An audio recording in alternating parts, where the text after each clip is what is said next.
Olá, retorno ao uso desse expediente para conversar com a família militar. Foi levado à Assembleia dois projetos. Um projeto que trata da GRAI, outro projeto que trata de Bolsa Formação.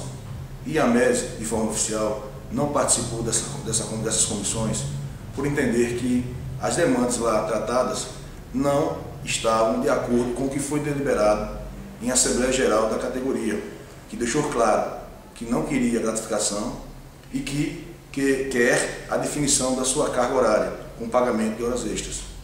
E a MESE, de forma a respeitar, de forma a defender verdadeiramente a bandeira da família militar, não participou de forma oficial dessas discussões na Comissão de Segurança Pública realizada na LESO.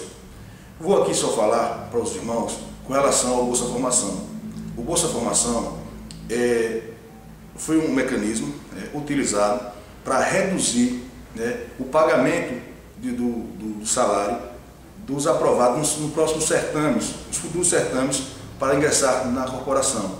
E a MESE entende que não vamos defender mecanismo de redução, de desvalorização dos companheiros que vão futuramente adentrar na corporação. Então, um dos motivos que a MESE não participou e não colabora com esse tipo de entendimento. O outro é com relação à GRAI. A GRAI ela foi criada com um único objetivo, de procrastinar ou impedir nossa carga horária.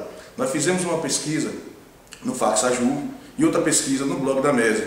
E também veio a ratificar, não só o que a Assembleia decidiu, mas também ratificar o que os companheiros querem, que é realmente a definição da carga horária, assim como qualquer outro trabalhador. Portanto, a MESE está no caminho certo.